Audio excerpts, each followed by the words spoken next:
ತಂಗಾಳಿ ಬೀಸಿದಾಗ ಹೂವಾಯಿತು ಏಮನ. ಸಂಚಿಕೆ 4.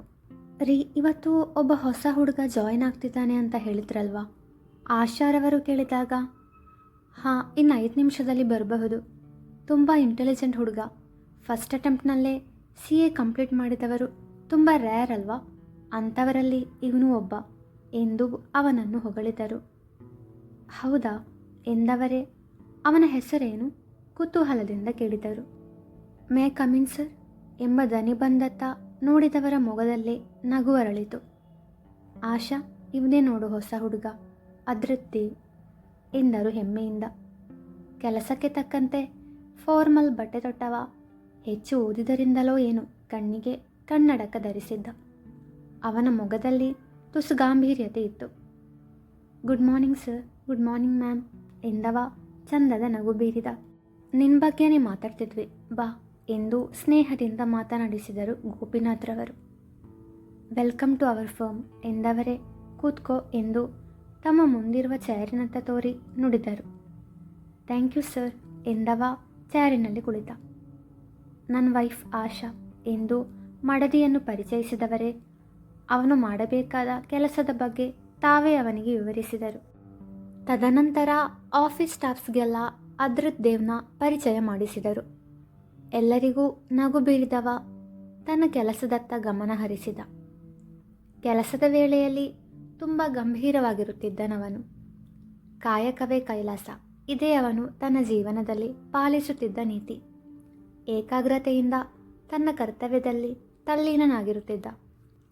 ನನಗೆ ಜಾಬ್ ಸಿಕ್ತು, ಸಂಜೆ ನಿಮ್ಮ ಮನೆಗೆ ಬಂದು ನಿನ್ನನ್ನು ಮೀಟ್ ಮಾಡ್ತೇನೆ ಎಂದು ಸಹನಾಳಿಗೆ ಸಂದೇಶ ಕಳುಹಿಸಿದವಳು ಬಸ್ ಸ್ಟಾಪ್ನತ್ತ ನಡೆದಳು. 5 ನಿಮಿಷದಲ್ಲಿ ಬಸ್ ಬಂದಿತ್ತು. ಬಸ್ ಸೇರಿದವಳು ಕಿಟಕಿಯ ಬಳಿ ಇರುವ ಸೀಟಿನಲ್ಲಿ ಕುಳಿತಳು. ಮುಂದಿನ ಸ್ಟಾಪ್ ಬಂದಾಗ ಅವಳ ಪಕ್ಕದಲ್ಲಿ ಬಂದು ಕುಳಿತವಳನ್ನು ನೋಡಿ ಕಣ್ಣರಳಿಸಿದಳು ಖ್ಯಾತಿ. ರಚನಾ, ನೀನು ಹೇಗಿದೆಯಾ? ಎಷ್ಟು ದಿನ ಆಯಿತು ನಿನ್ನನ್ನು ನೋಡಿ. ತನ್ನ ಕಾಲೇಜಿನ ದಿನಗಳಲ್ಲಿ ಜೊತೆಗಿದ್ದ ಗೆಳತಿಯ ನೋಡಿ ಕೇಳಿದಳು. ಚೆನ್ನಾಗಿದ್ದೀನಿ ಖ್ಯಾತಿ, ನೀನು ಹೇಗಿದೆಯಾ ಎಂದವಳ ದನಿಯಲ್ಲಿ ಅರಿಯದ ನೋವಿತ್ತು. ನಾನು ಚೆನ್ನಾಗಿದ್ದೀನಿ ಎಂದವಳೆ. ಯಾಕೋ ಮೊದಲಿನ ಥರ ಇಲ್ಲ ನೀನು. ಮೊದಲಿನ ನಗು, ಲವಲವಿಕೆ ಯಾವುದೂ ಇಲ್ಲ. ಏನಾಗಿದೆ ನಿನಗೆ ಎಂದು ಪ್ರಶ್ನಿಸಿದ ಖ್ಯಾತಿಗೆ ಉತ್ಸಾಹದ ಚಿಲುಮೆಯಂತಿದ್ದ ರಚನಾಳ ನೀರಸ ಪ್ರತಿಕ್ರಿಯೆ ಅವಳು ಬದಲಾಗಿದ್ದಾಳೆ ಎಂಬ ಸುಳಿವನ್ನು ನೀಡಿತು. ಏನೂ ಆಗಿಲ್ಲ ಬಿಡು ಎಂದವಳಿಗೆ ಸತ್ಯವನ್ನು ಹೇಳುವ ಮನಸ್ಸಿಲ್ಲ. ನೀನು ನನ್ನ ಜೊತೆ ನಮ್ಮ ಮನೆಗೆ ಬಾ, ಮನೆಗೆ ಹೋಗಿ ಮಾತಾಡೋಣ ಎಂದಳು. ಬಸ್ಸಿನಲ್ಲಿ ಜನ ಇರುವ ಕಾರಣ ಮನ ಬಿಚ್ಚಿ ಮಾತನಾಡಲು ರಚನಾಳಿಗೆ ಕಷ್ಟವಾಗುತ್ತದೆ ಎಂದುಕೊಂಡು. ಬೇಡ ಖ್ಯಾತಿ, ನಾನು ಮನೆಗೆ ಹೋಗಬೇಕು, ತಡವಾಗುತ್ತದೆ ಎಂದವಳ ದನಿ ನಡುಗುತ್ತಿತ್ತು. ಅವಳಲ್ಲಿ ಆಗಿರುವ ಬದಲಾವಣೆ ಏನು ಎಂದು ಯೋಚಿಸುತ್ತಲೇ ಅವಳ ದೃಷ್ಟಿ ರಚನಾಳ ಕೊರಳಲ್ಲಿದ್ದ ಮಾಂಗಲ್ಯದತ್ತ ಹೊರಳಿತು. ನಿಂಗೆ ಮದುವೆ ಆಗಿದೆಯಾ ಅಚ್ಚರಿಯಿಂದ ಕೇಳಿದಳು. ಹಿಂದೆ ಕಾಲೇಜಿನ ದಿನಗಳಲ್ಲಿ ನನ್ನ ಮದುವೆಗೆ ಖಂಡಿತ ನಿನ್ನನ್ನು ಕರೆಯುವೆ, ಎಲ್ಲೇ ಇದ್ದರೂ ನೀನು ಬರಲೇಬೇಕು ಎಂದಿದ್ದಳು. ಆದರೆ ಈಗ ತನಗೆ ಅವಳ ಮದುವೆಯ ವಿಷಯ ತಿಳಿಸಲಿಲ್ಲ. ಮೊದಲು ಹುಸಿ ಮುನಿಸು ತೋರಿದರೂ ಅವಳ ಬದಲಾವಣೆಗೆ ಕಾರಣ ಕೊರಳಲ್ಲಿರುವ ಮಾಂಗಲ್ಯವಾಗಿರಬಹುದೇ ಎಂಬ ಅನುಮಾನ ಮೂಡಿತು. ಆದರೂ ವಿಷಯವನ್ನು ಕೆದಕದೆ ಸುಮ್ಮನುಳಿದಳು. ತನ್ನ ಸ್ಟಾಪ್ ಬಂದಾಗ, ರಚನಾ, ನನ್ನ ಸ್ಟಾಪ್ ಬಂತು, ಬಾಯ್ ಎಂದು ಕೈ ಬೀಸಿದವಳು ಬಸ್ಸಿನಿಂದ ಇಳಿದು ಬೆಳಗ್ಗೆ ತಾನು ನೋಡಿದ ನಾಯಿಮರಿಗಾಗಿ ಸುತ್ತಲೂ ಕಣ್ಣಾಡಿಸಿದಳು. ಅದೆಲ್ಲೂ ಕಾಣದಾದಾಗ ಸಪ್ಪೆ ಮೋರೆ ಹಾಕಿ ತನ್ನ ಮನೆಗೆ ಮರಳಿದಳು. ಅವಳ ಕಳೆಗುಂದಿದ ಮೊಗ ನೋಡಿದ ಪದ್ಮಾವತಿಯವರು, ಪಾಪು, ಯಾಕಮ್ಮ ಬೇಸರದಲ್ಲಿದೆಯಾ?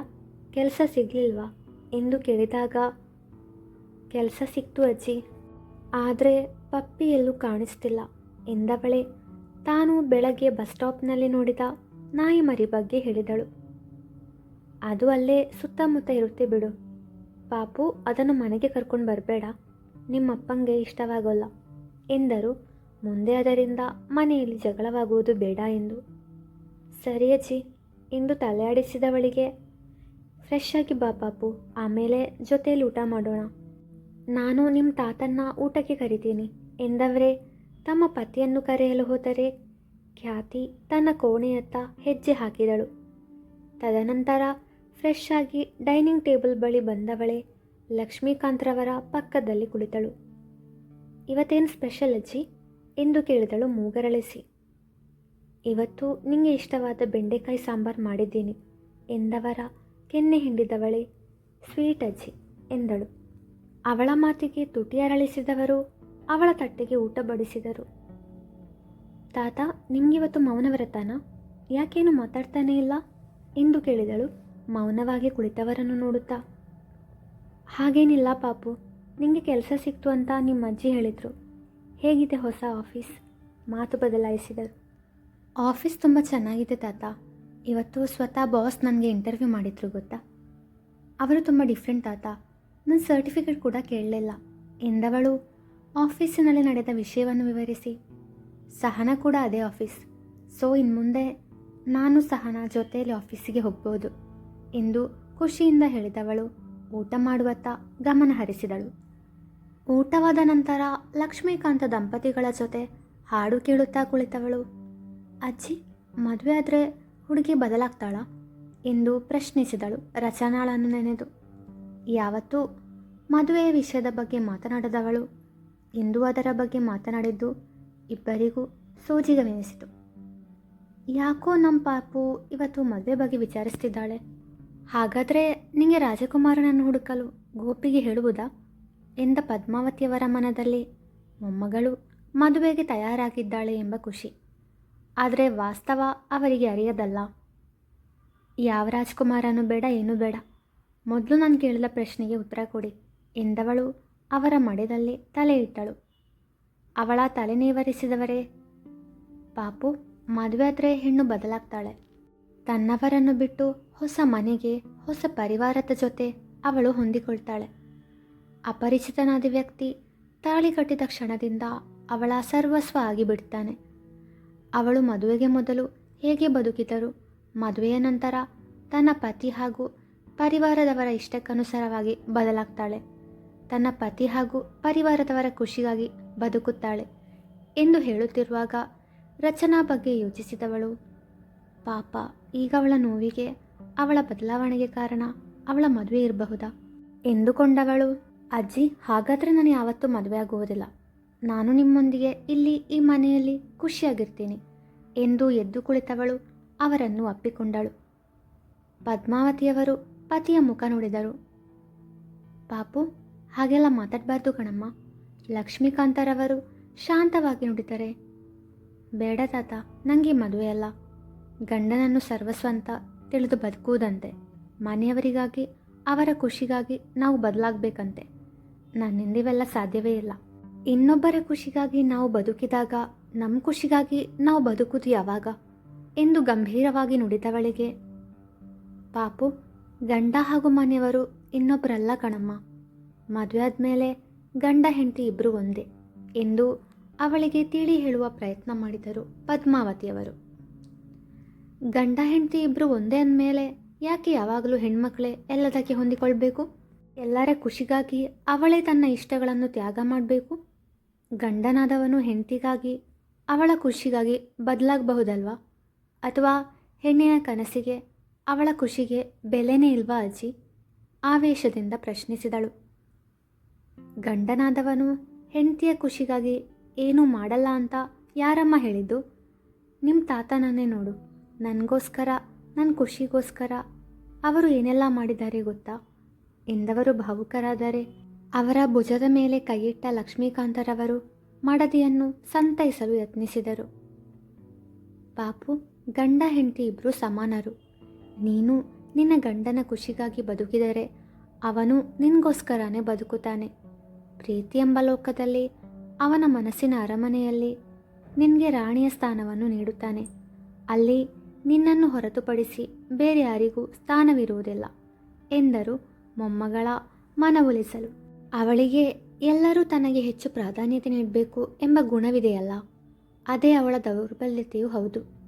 ಅವಳ ಕೋಪವನ್ನು ತಣಿಸಲು ಹಾಗೆ ನುಡಿದವರ ಮನದಲ್ಲಿ ಅವಳಿಗೆ ಅಂತಹ ಪತಿಯೇ ದೊರಕಬೇಕು ಎಂಬ ಆಸೆಯಂತೂ ಇತ್ತು.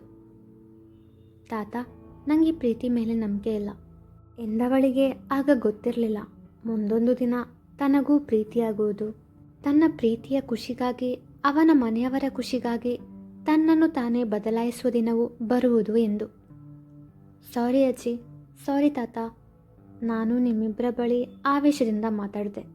ತಾನು ಅವರ ಮುಂದೆ ದನಿ ಏರಿಸಿದೆ ಎಂಬ ಅರಿವಾಗಿ ಕ್ಷಮೆ ಕೇಳಿದವಳು ತನ್ನ ಕೋಣೆಯತ್ತ ಹೆಜ್ಜೆ ಹಾಕಿದಳು. ಮಂಚದ ಮೇಲೆ ಕುಳಿತವಳೆ ಹಣೆಯ ಮೇಲೆ ಪದೇ ಪದೇ ಬೀಳುತ್ತಿದ್ದ ಮುಂಗುರುಳನ್ನು ಬೆರಳಿನಿಂದ ಸುರುಳಿ ಸುರುಳಿಯಾಗಿ ಸುತ್ತಿದವಳೆ ಫ್ ಎಂದು ಊದಿದಳು. ತದನಂತರ ಅದನ್ನು ಪುಟ್ಟ ಕ್ಲಿಪ್ಪಿನಲ್ಲಿ ಬಂಧಿಸಿದಳು. ಏನು ಮಾಡಬೇಕೆಂದು ತಿಳಿಯದೆ ಕಬೋರ್ಡ್ನತ್ತ ಬಂದವಳು ತನ್ನ ಕಬೋರ್ಡ್ನಲ್ಲಿ ಜೋಪಾನವಾಗಿಟ್ಟಿದ್ದ ಯುಕ್ಕುಲೇಲೆಯನ್ನು ಹೊರತೆಗೆದಳು. ಯಾವುದಾದರೂ ಸಂಗೀತೋಪಕರಣ ನುಡಿಸಲು ಕಲಿಯಬೇಕು ಎಂಬುದು ಅವಳ ಬಹುದಿನಗಳ ಕನಸಾಗಿತ್ತು. ಅದರಂತೆಯೇ ತಿಂಗಳ ಹಿಂದೆ ಯೂಟ್ಯೂಬ್ನಲ್ಲಿ ಯುಕ್ಕುಲೇಲೆ ನುಡಿದವಳು ಕಲಿಯಲು ಸುಲಭ ಎನಿಸಿ ಅಮೆಜಾನ್ನಿಂದ ಯುಕ್ಕುಲೇಲೆ ತರಿಸಿದ್ದಳು. ನೋಡಲು ಗಿಟಾರ್ನಂತೆ ತೋರುವ ಸಂಗೀತೋಪಕರಣವದು. ಬಿಡುವಿನ ವೇಳೆಯಲ್ಲಿ ಯೂಟ್ಯೂಬ್ ನೋಡಿ ಕಲಿಯುವ ಪ್ರಯತ್ನವೂ ಮಾಡಿದ್ದಳು. ಅತಿ ಉತ್ಸಾಹದಿಂದ ಕಲಿಯಲು ಕುಳಿತವಳಿಗೆ 2 ದಿನಗಳಲ್ಲಿ ಸಾಕಾಗಿ ಹೋಗಿತ್ತು. ಬೆರಳುಗಳು ನೋಯಲು ಶುರುವಾಗಿತ್ತು. 1 ವಾರ ಅವಳು ಅದನ್ನು ನುಡಿಸುವ ಸಾಹಸಕ್ಕೆ ಕೈ ಹಾಕಲಿಲ್ಲ. ವಾರದ ಬಳಿಕ ಮತ್ತೆ ನುಡಿಸಬೇಕು ಎಂಬ ಛಲ ಅವಳಲ್ಲಿ ಮೂಡಿತು. ಏಕಾಗ್ರತೆಯಿಂದ ಕಲಿಯುವ ಪ್ರಯತ್ನ ಮಾಡಿದವಳು ಅದರ ಬೇಸಿಕ್ಸ್ ಕಲಿತಾಗ ತನ್ನ ಅಜ್ಜಿ ಹಾಗೂ ತಾತನ ಮುಂದೆ ಕುಳಿತು ಅದನ್ನು ನುಡಿಸಿ ಪುಟ್ಟ ಮಗುವಂತೆ ಸಂಭ್ರಮಿಸಿದಳು. ಕೆಲವು ದಿನಗಳಿಂದ ಯುಕ್ಕುಲೇಲೆ ನುಡಿಸುವ ಜೊತೆಗೆ ಹಾಡಲು ಕೂಡ ಯತ್ನಿಸುತ್ತಿದ್ದಾಳೆ. ಆದರೆ ಹಾಡಲು ಪ್ರಯತ್ನಿಸುವಾಗ ಯುಕ್ಕುಲೇಲೆ ಸ್ಟ್ರಮ್ಮಿಂಗ್ ತಪ್ಪುತ್ತದೆ. ಆದರೂ ಛಲ ಬಿಡದೆ ಮತ್ತೆ ಮತ್ತೆ ಯತ್ನಿಸುತ್ತಿದ್ದಾಳೆ. ಮುಂದುವರಿಯುವುದು